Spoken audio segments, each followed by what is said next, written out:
Assalamualaikum warahmatullahi wabarakatuh. Selamat pagi rekan-rekan semua. Semoga masih dalam keadaan sehat dan tetap semangat menjalani perkuliahan secara daring. Pada pertemuan kali ini kita akan melanjutkan tentang materi di sepeda motor, ya. Jadi sesuai dengan materi perkuliahan lanjutan untuk minggu yang lalu kita sudah membahas tentang overhaul di engine sepeda motor. Kemudian untuk kali ini kita akan melanjutkan tentang sistem bahan bakar yang ada di sepeda motor. Khusus untuk ini adalah masih membahas tentang teknologi di karburator. Ya, jadi belum membahas detail tentang injeksi. Injeksi nanti ada tersendiri. Jadi untuk yang kali ini kita hanya membahas khusus di dasar sistem bahan bakar karburator. Walaupun mungkin saat ini di pasaran sudah jarang sekali kita temukan kendaraan dengan sistem karburator atau sistem bahan bakar karburator. Oke, kita langsung saja. Jadi untuk sistem bahan bakar karburator ini materi nanti penjelasan selama 2 pertemuan. Jadi yang pertama kita membahas dasar prinsip kerjanya. Kemudian yang berikutnya di hari berikutnya atau minggu berikutnya akan saya bahas tentang beberapa teknologi yang ada di karburator. Kita langsung masuk ke sistem bahan bakar karburator atau kita mulai awal dulu dari sistem bahan bakarnya. Karena kalau sistem bahan bakar ini kan luas. Saudara membahas mulai dari komponen dari mana asal bahan bakar tersebut sampai kemudian ke dalam proses pembakaran. Tetapi kalau karburator itu kan merupakan bagian dari sistem bahan bakar. Oke, kita langsung masuk ke fungsi sistem bahan bakar. Ya, kita mulai dari fungsi sistem bahan bakar. Yang mana sudah kita ketahui bahwa yang namanya sistem bahan bakar ini sebagai penyuplai bahan bakar. Ya, jadi menyuplai bahan bakar dari tangki. Di sini ada ilustrasi gambar. Mungkin bisa saudara lihat, ini ada tangki, kemudian diteruskan ke karburator, kemudian diteruskan ke ruang bakar. Ya, disinilah fungsi dari sistem bahan bakar, yaitu menyuplai bahan bakarnya dari mana, asalnya dari mana. Jika saluran-saluran tersebut atau saluran yang ada di dalam sistem bahan bakar ini ada permasalahan di dalam misalkan selang atau apa ini bisa jadi mengakibatkan proses pembakaran tidak akan terjadi. Oke. Kemudian fungsi yang kedua, membersihkan bahan bakar dari kotoran. Jadi sistem bahan bakar ini atau fungsi dari sistem bahan bakar yang kedua itu membersihkan bahan bakar dari kotoran. Kita ketahui bahwa bahan bakar yang kita beli ya saat ini di dalamnya masih terdapat beberapa kotoran. Ya. Jadi masih terdapat beberapa kotoran. Misalkan kalau saudara beli di bensin eceran, di pom bensin pun dimungkinkan ada beberapa kotoran yang akan ikut masuk dalam bahan bakarnya. Ya, jadi fungsinya membersihkan. Apalagi misalkan saudara mempunyai tangki bahan bakar yang sudah lama ya. Mungkin ada karatnya atau ada kotoran di dalamnya, keraknya ya. Maka bisa memungkinkan kerak atau kotoran yang ada di dalam tangki akan ikut mengalir ke dalam ruang bakar. Sehingga dari fungsi sistem bahan bakar tadi harus ada yang namanya filter bahan bakar. Ya, fungsinya apa? Filter bahan bakar tadi membersihkan atau menyaring bahan bakar yang akan masuk ke dalam sistem pembakaran atau dalam ruang bakar. Jadi tidak langsung dialirkan begitu saja, pasti ada filternya. Karena kita tidak bisa menjamin bahwa bahan bakar yang kita beli ya ini memang sudah betul-betul bersih atau tidak ya, sehingga harus tetap ditambahkan dengan yang namanya filter. Dan filter ini fungsinya untuk membersihkan bahan bakar dari kotoran. Kemudian fungsi dari sistem bahan bakar yang ketiga yaitu mengubah bahan bakar cair menjadi bahan bakar gas. Maksudnya gas ini di sini adalah menguapkan. Jadi kalau saudara ya dalam bentuk butir kecil ya, spray ya, droplet kecil, atau bisa ya fluida gas ya bisa disebut, tapi belum kecil sekali ya. Jadi kalau saudara di karburator itu kan ada apa namanya bahan bakar ini yang semula cair nanti dirubah rasanya misalkan menjadi kabut ya. Jadi yang masuk ke dalam ruang bakar ini sudah tidak dalam bentuk cair lagi, tapi sudah bercampur dengan udara. Jadi kalau di adanya karburator di sini, ini fungsinya untuk mengkabutkan tadi, ya, mencampur antara udara dan bahan bakar. Kemudian kalau misalkan di sistem injeksi, berarti bahan bakar tadi disemprotkan ya, sampai berbentuk bulir kemudian bercampur dengan udara. Ya, prinsipnya intinya sama. Jadi mengubah bahan bakar yang semula fasanya adalah cair, ini dirubah ya menjadi bentuk gas atau bentuk kabut. Kemudian fungsi dari sistem bahan bakar yang keempat ini adalah mengatur suplai bahan bakar sesuai kebutuhan mesin. Jadi di sistem bahan bakar ini berfungsi juga mengatur suplai dari bahan bakar agar sesuai kebutuhan mesin.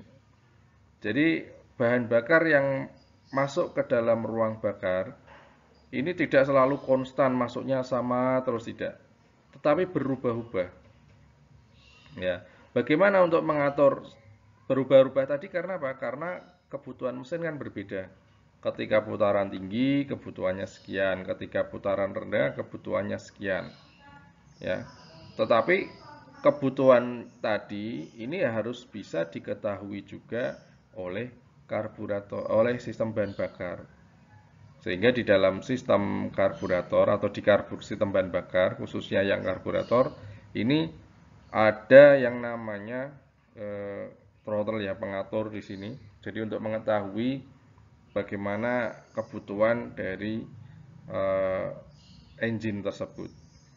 Jadi misalkan oh ini butuhnya banyak, ini butuhnya sedikit. Ya. Jadi diatur. Ya itu di karburator pun sudah ada seperti itu. Ya, sebenarnya sudah dari dulu.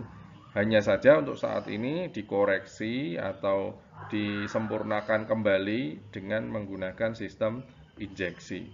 Ya, dengan adanya berbagai sensor ya, sehingga untuk memenuhi kebutuhan mesin ini kebutuhannya bisa terekam dari sensor-sensornya, kemudian aktuatornya, injektor ya.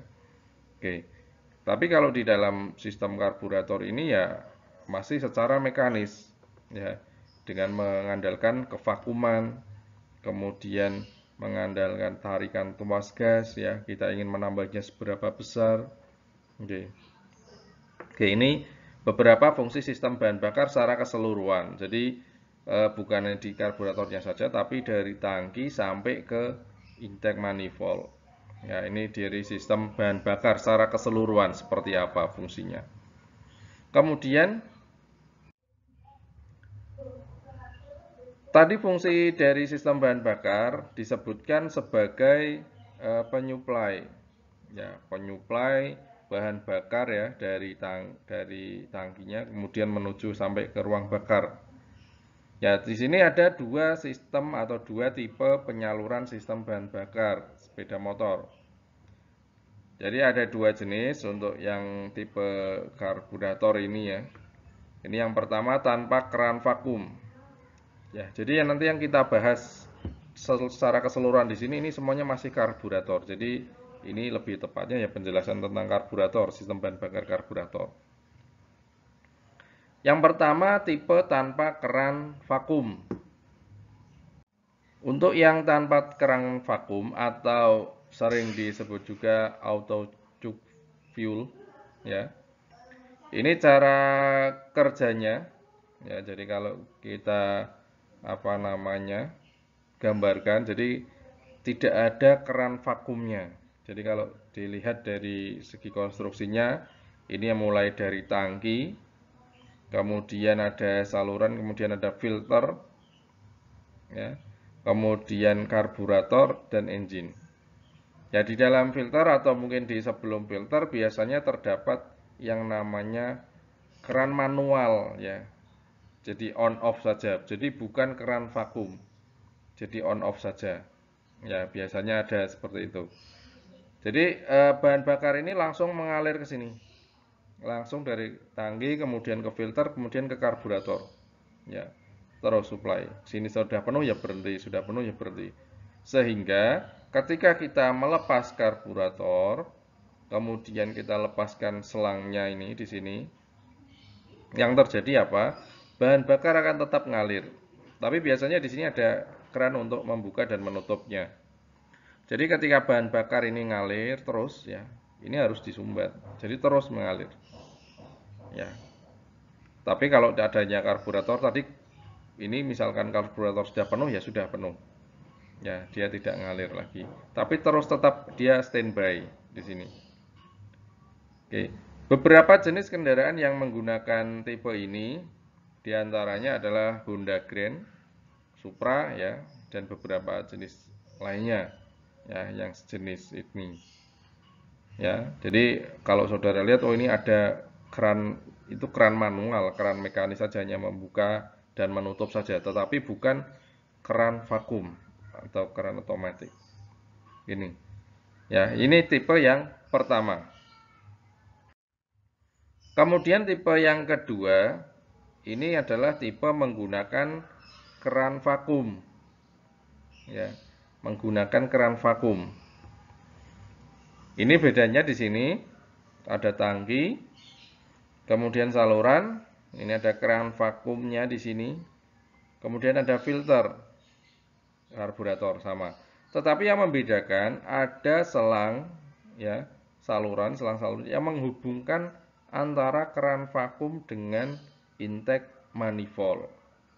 Ya, jadi keran vakum ini atau keran ini akan terbuka ketika ada kevakuman di intake manifold. Kevakumannya bagaimana? Semisal saudara menyalakan engine, ingin mencoba menyalakan engine, di situ memutar cross engkol misalkan dengan kickstarter, ya, di kickstarter berputar, piston bergerak, kemudian di intake manifold akan terjadi kevakuman karena ada hisapan dari piston tadi. Ketika terjadi kevakuman, bahan bakar ini akan keran vakum ini akan membuka karena ada kevakuman, ada hisapan.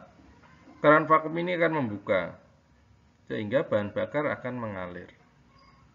Ya, bedanya dengan yang tipe tanpa menggunakan keran vakum tadi, dia terus ngalir. Ya. Kerannya mungkin keran mekanis saja, tapi kalau ini berdasarkan kevakuman. Jadi kalau saudara misalkan membuka karburator, misalkan ini mengalirkan bahan bakar, saudara lepas ini, ya, kemudian saudara hisap, ya, kevakumannya ini, nanti bahan bakarnya ini akan ngalir ke sini. Oke.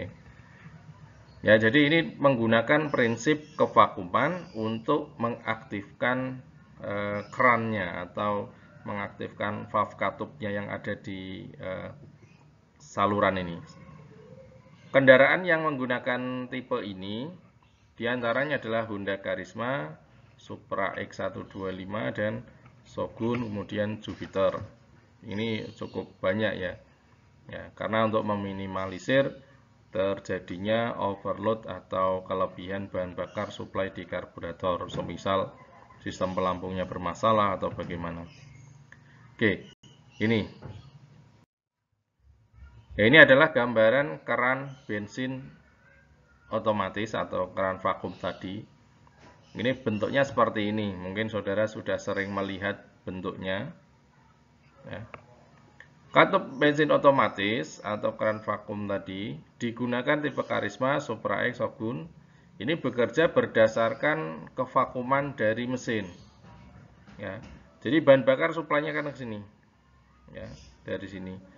Di dalam alat tersebut, di dalam komponen tersebut, ini terdapat pegas, kemudian ada membran. Ya. Ketika posisi off, ya tidak ada kevakuman. Karena tidak ada kevakuman, pegas ini naik ke atas karena tidak ada yang mampu melawan gaya dari pegas, sehingga membran ini menutup saluran. Ya, piston ini membran ditekan pegas, kemudian menutup saluran, sehingga bahan bakar tertahan di sini. Namun ketika terdapat kevakuman, ada daya hisap di saluran ini yang menuju ke intake manifold, maka membran ini, kevakuman dari intake manifold akan menarik ya, membran dan membuka saluran bahan bakar. Bahan bakarnya terbuka salurannya. Ini tertarik ke bawah, ya ini bahan bakarnya terbuka. Vakumnya, membrannya terbuka. Sehingga bahan bakar mengalir melalui sela-sela ini. Ya, dia mengalir. Ketika kevakuman hilang, pegas ini melawan lagi. Ya, pegas ini mengeluarkan kekuatannya lagi karena tidak ada yang bisa melawan gaya pegas tadi. Tertutup lagi. Dan seperti itu seterusnya. Lalu bagaimana kalau saudara membayangkan piston itu bergerak lambat? Tidak ya. Ketika mesin hidup, piston itu kan bergeraknya sangat cepat. Ya, sepersekian detik ya. Misalkan dari pergerakan tadi, maka akan memungkinkan ini akan terus membuka karena waktu yang singkat atau waktu perubahan dari hisap atau kemudian beberapa langkah dari piston kan sangat cepat sekali. Ya, sehingga di sini pasti akan terus membuka. Oke. Ini untuk keran bensin otomatis atau auto juk fuel. Kemudian kita masuk ke salah satu jenis komponen utama di sistem bahan bakar, yaitu ada karburator. Karburator ya, ini mempunyai beberapa fungsi ya. Yang pertama, merubah bahan bakar cair menjadi gas atau kabut. Jadi ini fungsi yang pertama, merubah bahan bakar cair menjadi gas atau kabut. Kemudian yang kedua, berfungsi menyuplai campuran bahan bakar dan udara ke dalam ruang bakar. Ya, jadi menyuplai campuran bahan bakar dan udara ke dalam ruang bakar. Jadi setelah bahan bakar masuk ke dalam karburator, di dalam karburator ini dicampur dimix antara bahan bakar dan juga dengan udara. Kemudian dalam bentuk campuran bahan bakar dan udara tadi ini dialirkan ke dalam intake manifold atau melalui intake manifold dialirkan ke dalam ruang bakar. Kemudian fungsi yang ketiga, mencampur bahan bakar dan udara dengan perbandingan yang tepat sesuai dengan kebutuhan mesin. Jadi pengaturan dari jumlah perbandingan bahan bakar dan udara tadi, campurannya, ini yang mengatur ini adalah di karburator. Jadi butuhnya ini berapa, ketika putaran ini berapa, putaran sekian berapa, ini yang yang mengatur adalah karburator. Jadi karburator di sini mempunyai peranan yang penting. Jadi kalau kita di sistem karburatornya sudah bermasalah, otomatis dari proses pembakarannya pun akan bermasalah atau dalam artian tidak sesuai. Oke. Sehingga mudah sekali di sepeda motor dengan sistem karburator mudah sekali mengalami trouble atau permasalahan di terutama di sistem pencampurannya. Maka ketika kendaraan dengan sistem karburator tanpa perawatan dan lain sebagainya bisa menyebabkan AFR yang dihasilkan dari sistem ini, dari pembakaran ini menjadi tidak sesuai. Oke, ini adalah tadi 3 fungsi dari karburator. Jadi kenapa ini karburator masih kita pelajari, ya kita harus mengetahui basicnya dulu baru kita menuju ke yang lainnya. Seperti kemarin engine pun kita harus mengetahui basicnya dulu. Kemudian kita lanjutkan. Fungsi dari karburator yang ketiga tadi ini mengatur campuran ya. Jadi untuk campuran bahan bakar dan udaranya seperti apa itu yang mengatur dari karburator. Ya, lalu berapa sih bagaimana campuran yang ideal atau yang diharapkan dari sebuah pembakaran di sepeda motor? Jadi yang pertama di sini bisa kita lihat perbandingan ideal dalam satuan berat. Ya.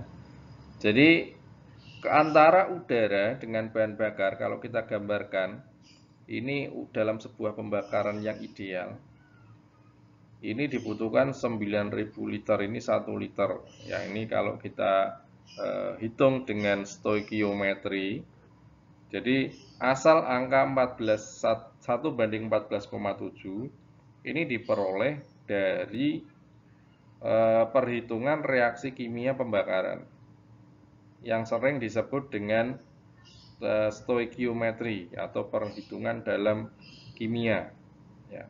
Jadi dalam reaksi tersebut dihitung bagaimana molekulnya, bagaimana nomor atomnya, kemudian dihitung ya, sehingga terbentuklah perbandingan yang nanti menghitung massa. Jadi dari nilai mol nanti dicari nilai massanya, dan massa tersebut nanti dibandingkan sehingga ketemu dengan nilai 1:14,7.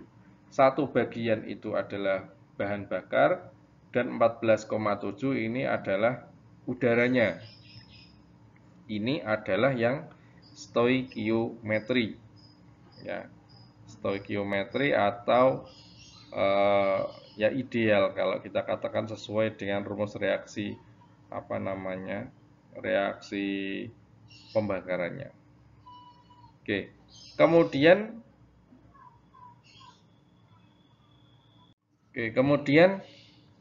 kita mengenal juga tentang istilah lambda ya. Jadi di dalam AFR ini erat hubungannya dengan lambda. Kalau saudara melakukan uji emisi pun muncul nilai lambda. Lambda itu apa sih? Lambda ini adalah setelah kita tahu tadi AFR idealnya seperti ini atau AFR stoikiometrinya sering disebut seperti ini, 1:14,7, AFR-nya 14,7 dibagi 1 misalkan ya, jadinya kan 14,7. Lambda ini adalah AFR, air fuel ratio, jadi perbandingan antara udara dan bahan bakar, AFR itu. Jadi ketika lambda itu adalah perbandingan antara AFR yang real ya, AFR yang real dibagi dengan AFR stoikiometri ya.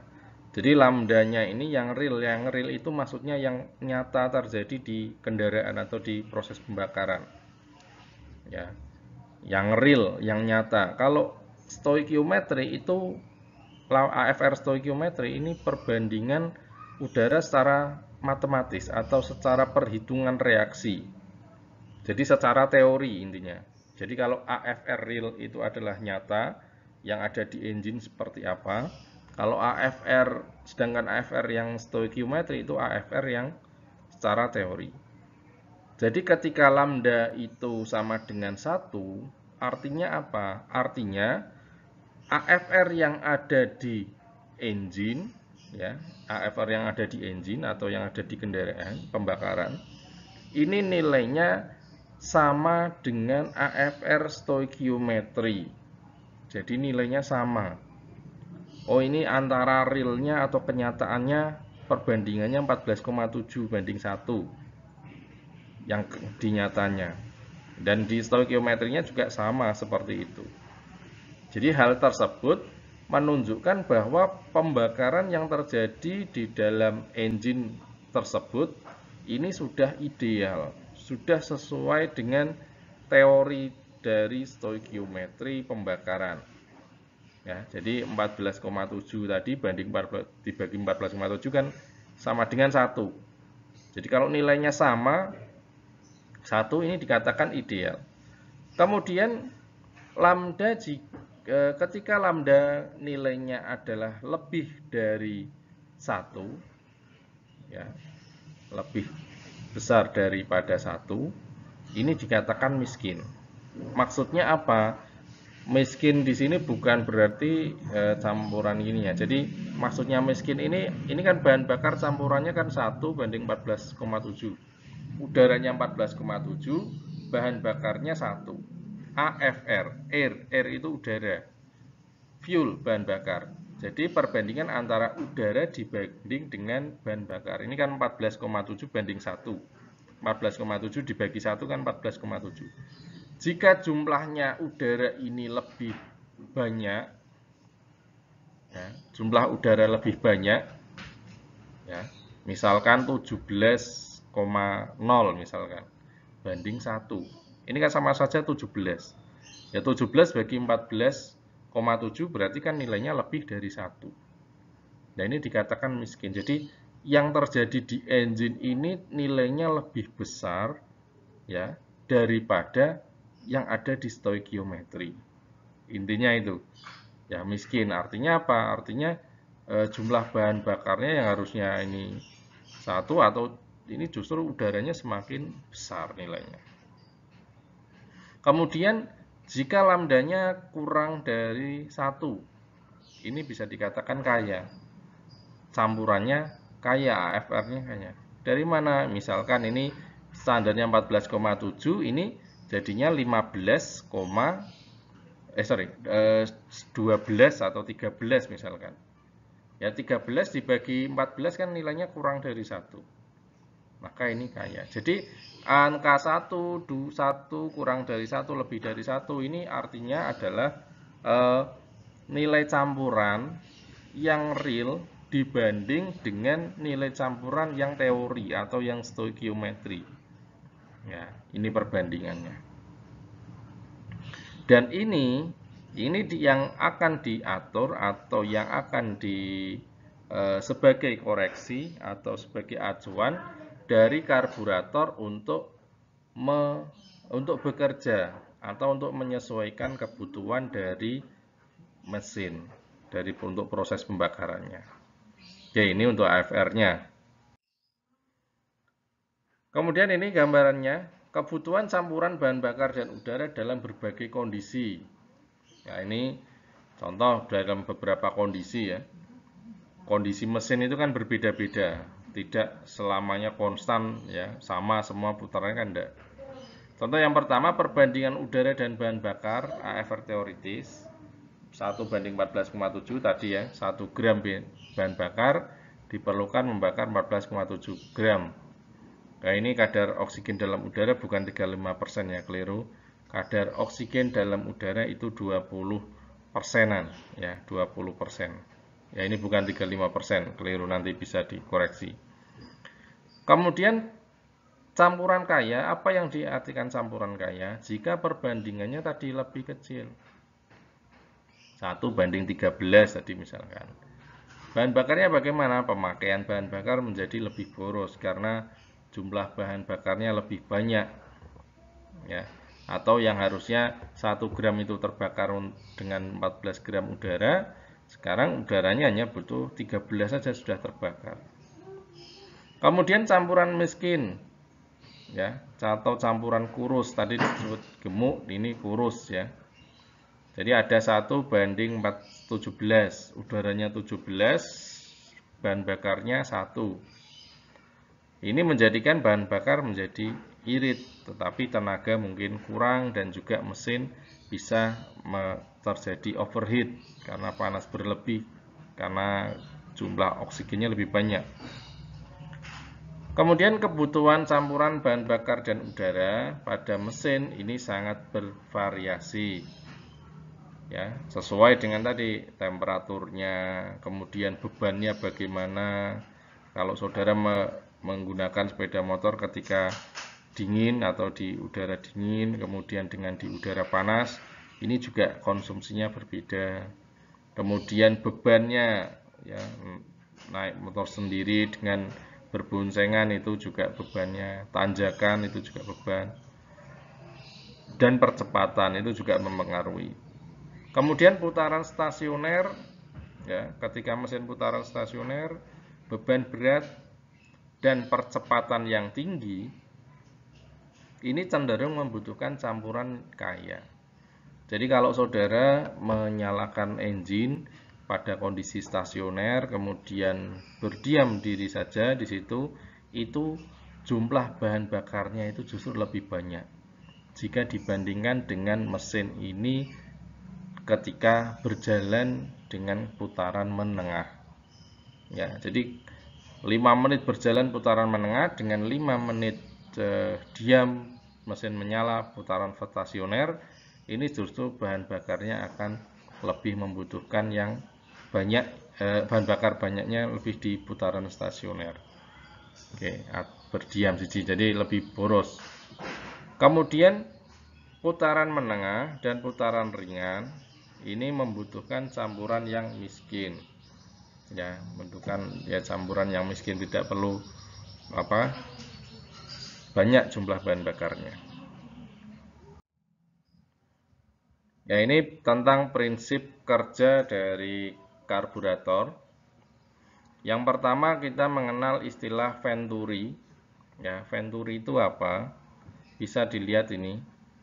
Dari semula diameternya sekian misalkan, kemudian di tengah-tengah diameternya mengecil, ya, dan setelah itu kembali lagi normal seperti tadi. Ya, perubahan diameter yang ada di sini ini sering disebut dengan venturi. Ya, ketika misalkan ada bentuk pipa seperti ini atau saluran seperti ini, kemudian dialiri dengan udara, ya, dialiri dengan udara atau fluida. Kemudian kita berikan vakum gigs atau alat pengukur vakum. Yang terjadi apa? Ketika kita letakkan vakum di sini, nilai kevakuman yang paling tinggi justru ada di daerah tengah-tengah di sini, di mana diameternya mengecil. Ya. Dan inilah salah satu fungsi dari kenapa di dalam karburator harus diameternya ini ada yang mengecil seperti ini. Ya. Harus ada venturi untuk apa? Untuk menaikkan kevakuman. Vakum ini berbalik, ya, atau berbanding terbalik dengan atau kebalikan dengan tekanan, ya. Ketika vakum dinyatakan tinggi, vakuman tinggi, maka disitulah tekanannya menjadi rendah. Ya, jadi saling berbanding terbalik. Jadi kalau kevakuman tinggi, tekanannya rendah. Tekanan tinggi, kevakumannya rendah. Oke. Kemudian bagaimana aliran bahan bakarnya? Aliran bahan bakar, ya, bahan bakar mengalir atau fluida lah mengalir, ya. Ini dari tekanan tinggi ke tekanan rendah, ya. Atau kalau kita balik dengan istilah vakum, berarti menjadi dari kevakuman rendah ke kevakuman tinggi. Ya, jadi sebuah fluida ini bisa mengalir apabila dari tekanan rendah ada kevakuman tinggi, atau dari tekanan tinggi ke tekanan rendah. Nah, prinsip inilah yang digunakan pada sistem karburator. Ya, jadi mengalirkan fluida. Mengalirannya bagaimana? Ya tadi dengan kevakuman. Ya, dari kevakuman rendah ke kevakuman yang lebih tinggi, itu bahan bakar akan mengalir. Ini adalah penampang karburator, ya jenis karburator sederhana, karburator super cup ya, atau jenis cup, kendaraan cup ya, bebek, yang sering digunakan pada kendaraan. Ya, ini dasarnya dari sini. Bisa saudara lihat ini, ya, ada gambaran ini, ada throttle valve, atau kalau di bengkel umum sering nyebutnya scap ya, jarum scap. Ini scapnya. Ini adalah penampang karburator, ya. Jadi ada throttle valve tadi ya, jarum scap. Kemudian ada ini needle jet, ya, needle jet, ya, needle jet. Kemudian di ujung sini dengan jarum ya, ini dengan ininya jarum throttle valve-nya. Kemudian ada needle jet holder, ya, needle jet holder. Dan bagian bawah ada main jet, ya, ya, jet lubang. Kemudian di bagian depan ada dua lubang, yaitu slow air dan juga main air. Ada slow air dan juga main air. Kemudian ini ada air screw. Ini sering disebut dengan apa namanya, idle mixture adjusting screw, ya, IMAS yang sering disingkat itu, kalau mungkin sering saudara sebut seperti ini. Kemudian ini ada slow jet, ya, jetnya ada slow jet, main jet, needle jet holder, needle jet. Salurannya ada slow air dan main air, ya, saluran udara. Kemudian ini air screw untuk ngatur ini dari slow jetnya, dan juga dari untuk bypassnya, lubang bypassnya. Kemudian venturi ini pembentukannya tidak langsung dibuat langsung diameternya ini, tidak, tetapi pembentukan venturi ini berdasarkan dengan perubahan ketinggian piston valve atau throttle valve atau scap. Bisa dilihat dari ini kan diameternya sama, dari ujung sampai ujung diameternya sama. Tetapi di tengah-tengah ketika ada throttle valve atau piston valve atau scap yang dapat naik turun, maka diameter yang di bagian tengah ini diatur oleh ini, throttle valve ini. Misalkan posisinya sekian, berarti ini diameter sekian. Ya, udahlah. Kalau menutup bagaimana? Menutup ada lagi, nanti beda lagi prinsipnya. Ya, venturinya di sini. Ini venturinya. Oke. Ini ya, jadi venturi ini terbentuknya berdasarkan throttle valve atau scap. Ini adalah beberapa bagian-bagian komponen dari karburator. Ya, ada float atau pelampung, ada float valve, katupnya, katup pelampung, jarum pelampung sering kita nyebutnya, o-ring, air screw, pegas, throttle valve, ya. Ini yang tadi main jet, kemudian needle jet holder, needle jet, dan ini slow jet. Ya. Ini adalah yang harus sering diperhatikan karena di bagian atau komponen ini terdapat lubang-lubang kecil yang berfungsi sebagai saluran nantinya. Saluran apa? Saluran bahan bakar untuk mengalir, baik itu bahan bakar maupun udara. Air screw juga sama. Oke, ini ya. Ini juga komponen-komponen dari sistem karburator yang ada. Ini untuk tipe yang ada pistonnya, akselerasinya. Ya. Jadi yang jenis super cup untuk bebek, ini jenis sport, kendaraan sport biasanya. Oke, kemudian kita mulai dengan cara kerja pelampung. Di dalam sistem pelampung atau cara kerja pelampung, ini berfungsi mengatur ketinggian bahan bakar di ruang pelampung. Jadi bahan bakar dari tangki tadi, dari saluran tadi, masuk terlebih dahulu itu masuk ke dalam ruang pelampung. Jadi bahan bakarnya ditampung di situ dulu, ya, dalam ruang pelampung. Dan masuknya dari mana? Dari ini, kemudian ada needle valve untuk jarum pelampungnya ini, ya, yang berfungsi membuka dan menutup.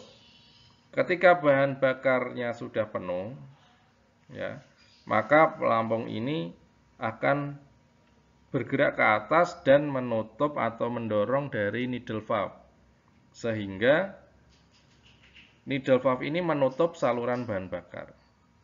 Ya. Ketika bahan bakarnya berkurang, pelampung ini akan turun ke bawah.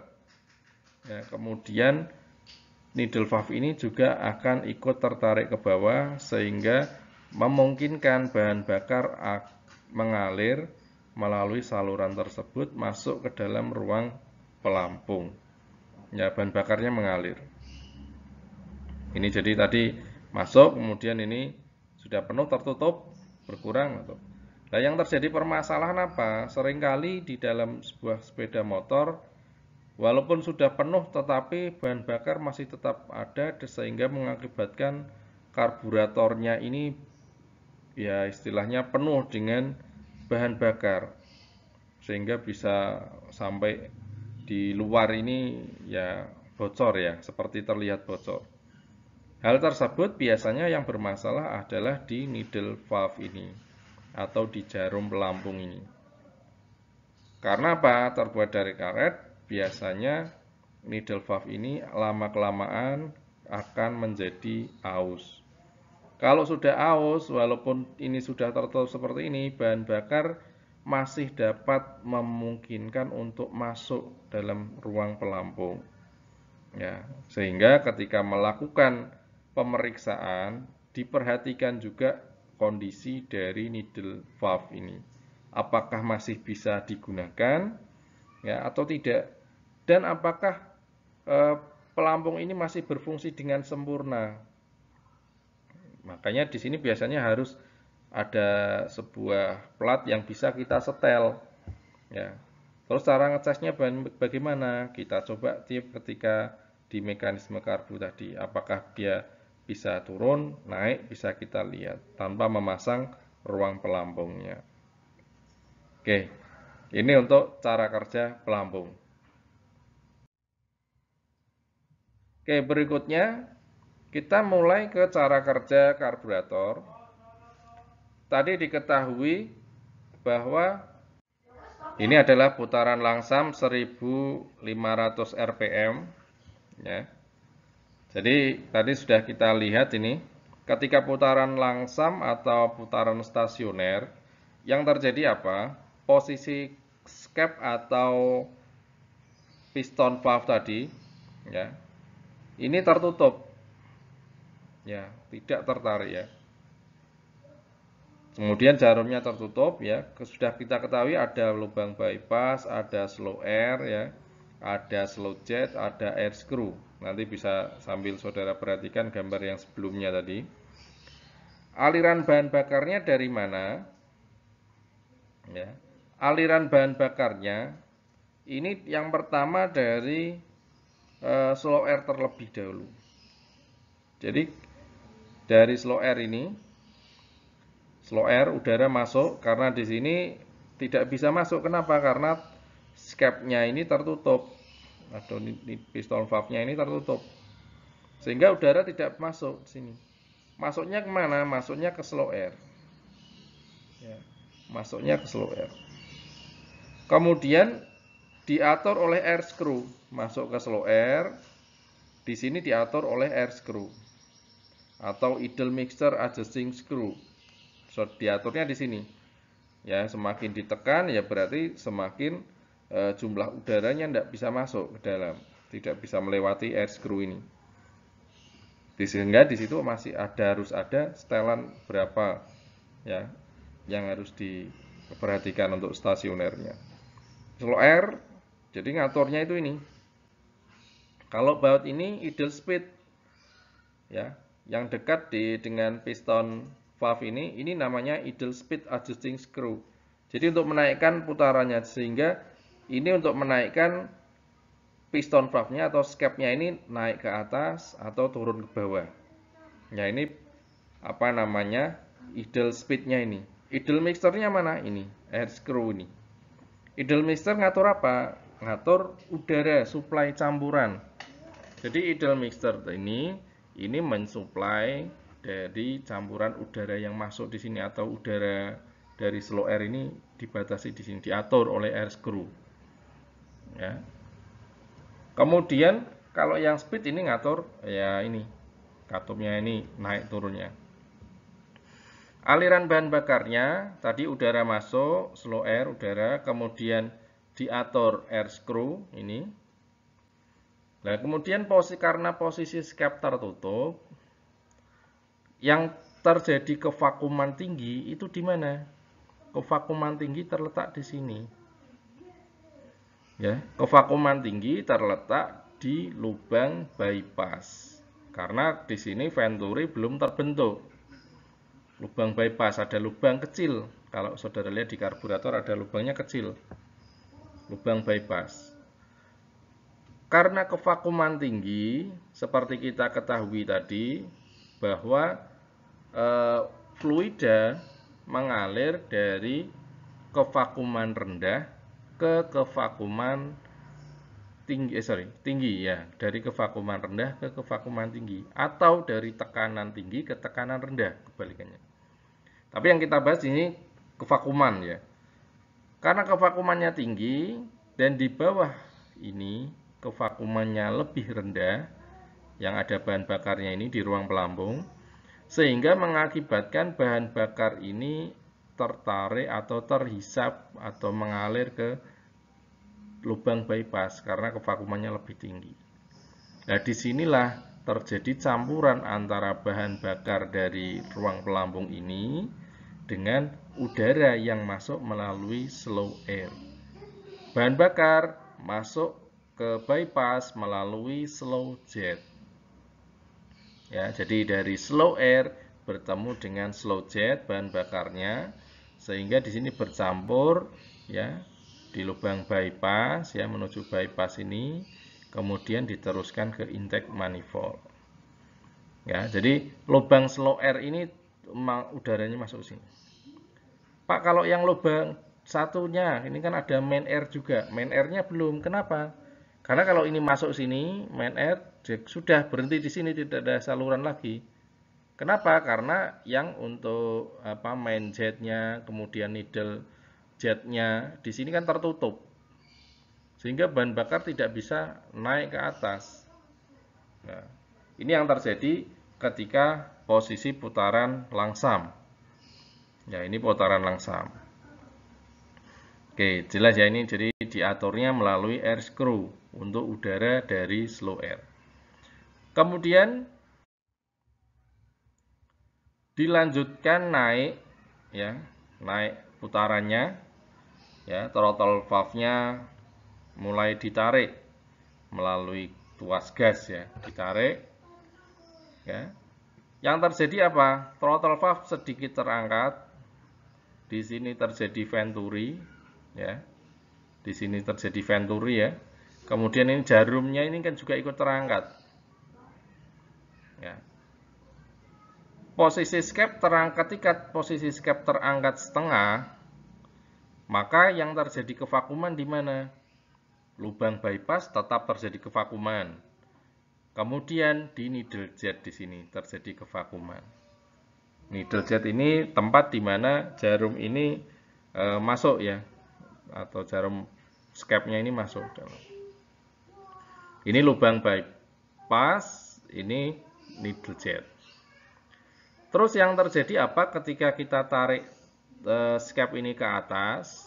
Saudara perhatikan posisi dari jet needle-nya atau dari jarumnya. Ya. Dari jarumnya ini, jarum skep ini, ini kan ujungnya runcing. Dari yang mulai batang di tengah ini semakin besar ya, diameternya semakin mengecil, semakin runcing kan. Kalau dilihat, ini semakin ke atas, ketika ini tertutup, berarti posisinya akan tutup ini. Celahnya sempit. Tetapi ketika membuka semakin ke atas, di sini antara celah needle jet, ya, needle jet ini dengan jarum, ini kan terdapat celah. Ya, ini kalau saudara lihat di titik sekitaran ini large clearance. Jadi celahnya semakin besar. Kalau tertutup, small clearance kecil ya tertutup. Ini walaupun ini posisi seperti ini tertutup. Sehingga ketika ini terangkat setengah, ini jet needle ini mampu mengalirkan bahan bakar. Ketika posisi jet needle teratas, kemudian kevakuman terjadi di needle jet, maka bahan bakar ini bisa melalui celah-celah dari jarum, ya, jarum skepnya ini, melalui di celah-celahnya ini, keluar dari sini. Ya. Oke, jadi jelas yang terjadi posisinya skep terangkat ke atas, kevakumannya terjadi di bypass dan juga needle jet. Kemudian yang terjadi apa? Udara masuk melalui mana? Yang pertama melalui slow air. Kita mulai slow air dulu. Slow air seperti tadi, kondisi pada saat putaran idle stasioner, bahan udara masuk ya. Kemudian diatur oleh air screw. Ya, bahan bakar kemudian naik melalui slow jet. Ada kevakuman di sini, ada bypass dan ditambah dengan udara yang ngalir di sini. Ada bypass, bahan bakar kemudian ditambah dengan udara. Ya. Sehingga yang semula tadi awal putaran stasioner ini hanya udara slow air saja, bisa mengakibatkan kalau yang ini ditambah dengan udara dari venturi, sehingga campurannya kan akan lebih bagus. Atau kalau dikatakan yang tadi justru bahan bakarnya butuh banyak ketika stasioner. Mengapa tadi di stasioner dikatakan di awal butuh bahan bakar lebih banyak? Ya tadi. Ya, tapi kalau posisi ini terangkat, ini sudah tercampur dengan udara ini, dengan venturi. Oke, ini yang di slow air. Kemudian dari main air, udara yang masuk ke main air ini sudah mulai masuk. Nah, ini sudah bisa mulai masuk. Kenapa? Karena tadi ketika ini jarum masih posisinya tertutup ya, atau skepnya masih ke bawah, ini kan tertutup salurannya. Tetapi ketika ini tertarik ke atas, ini main air ini sudah mulai masuk ke sini. Dan karena di needle jet ini terjadi kevakuman, bahan bakar yang ada di ruang pelampung ikut naik terhisap, mengalir ke atas dan bercampur dengan main jet yang ada di sini. Yang mengatur apa? Mengatur banyak lebihnya ini, yang mengatur jarum skepnya ini. Jarum skep ini kan dari putaran gas. Ya, dari putaran gas, dari ketika saudara menarik tuas gas ya, atau handle ya, gas ya. Tarik gas ini kan tarik ke atas. Ya, yang ngatur ini suplai dari main air, kemudian main jet yang ngaturnya di sini. Ya. Kemudian bercampur dengan udara dari venturi, masuk ke intake manifold. Ya, ini yang terjadi ketika putaran menengah. Ya, ketika putaran menengah. Nah, ini untuk mengatur jarumnya tadi, dari jarum skepnya tadi, ini sudah mungkin saudara sudah sering membuka. Ini ternyata juga ada pengaturnya. Ya, ada klipnya. Dimana semakin ke bawah, ya, kira-kira bagaimana? Kalau semakin ke bawah kan ini semakin naik, ya, semakin kaya, ya. Semakin ke atas semakin kurus campurannya. Yang bagus yang mana ya? Standar di tengah-tengah. Ya, kalau semakin bawah ya semakin boros bahan bakarnya, semakin ke atas ya semakin kurus. Tapi kalau ini ya idealnya standar di tengah. Tergantung dari kondisi ya, karena tingkat jarum ini kan lama-lama akan menjadi aus. Ya, jarum skep ini akan menjadi aus. Dan kadang ya tidak diperhatikan dari segi jarum skepnya ini. Ya, padahal ini juga berfungsi vital di sini jarum skep ini. Jadi harus diperhatikan untuk kondisi jarum skepnya ini. Kemudian ini pada putaran tinggi. Ketika pada putaran tinggi, ya, aliran bahan bakar ini posisi skep terbuka penuh ya, posisi skep terbuka penuh. Kemudian kevakuman yang terjadi di mana? Karena ini sudah terbuka penuh, di bypass, ini sudah tidak lagi terjadi kevakuman. Kevakuman hanya terjadi di needle jet saja. Kevakuman hanya terjadi di needle jet saja. Ya, kevakumannya hanya di sini. Ya, ini terbuka penuh full. Ya. Lalu bagaimana arahnya? Ya, sekarang ketika putaran tinggi sudah tidak ada udara yang melalui slow jet. Slow air. Karena kalau udah melalui sini ya langsung nanti bablas ke sini. Ya, keluar sini. Ya. Jadi dari slow air ini sudah tidak lagi terjadi ini. Ya. Hanya dari main air saja. Dari main air, kemudian dari needle jet ini, ya, bahan bakar ini naik, ya. Sudah keluar terus dari sini saja. Ya. Jadi tidak ada melalui bypass. Ini yang terjadi di posisi ketika putaran tinggi. Ya, posisi putaran tinggi seperti ini. Oke. Jadi tidak langsung dari udara, hanya dari sini dan dari main air saja. Terus semuanya ini dari sini. Ini posisi cap terbuka penuh. Oke, itu tadi beberapa tentang putaran kerja karburator mulai dari putaran rendah, stasioner, putaran menengah, dan putaran tinggi. Ya, ini adalah urutan kerja dari bukaan skep atau katupnya, ya, bukan skepnya, piston valve-nya atau needle valve-nya tadi. Ini ketika tertutup, ya, yang bekerja slow jet dan air screw saja. Sampai dengan membuka 1/8, kemudian mulai sebelum 1/8 ini ya, jet needle ini mulai bekerja, kemudian jet needle ya, main jet mulai 1/4 lebih ya bekerja, sampai ke putaran tinggi full hanya main jet saja yang bekerja. Ya, ini urutan dari bukaan skepnya. Oh, ini yang bekerja jet slow jet ini sampai sini, kemudian jet needle dari sini sampai sini, jet needle dari sini sampai sini, main jet dari sini ya. Ini untuk urutan bekerjanya. Kemudian yang terakhir ini dari segi kerja pompa akselerasi. Ini yang terdapat di jenis karburator TPFC ya, atau istilahnya dengan karburator sport ya, motor sport seperti GL dan lain sebagainya yang sport. Ini ada salah satu komponen yaitu pompa akselerasi ya. Di mana pompa akselerasi ini berfungsi menambah suplai bahan bakar saat akselerasi ya.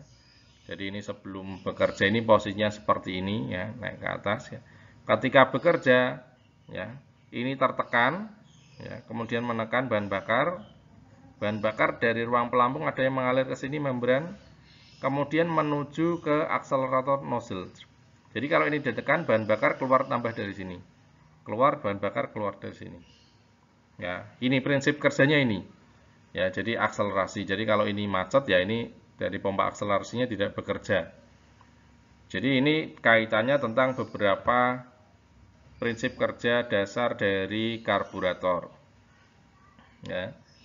Kemudian untuk mungkin bisa saudara praktekkan sendiri di rumah ketika masih mempunyai kendaraan jenis karburator, bisa coba untuk berlatih, atau mungkin punya karburator bekas ya, kan bisa untuk dilihat ya.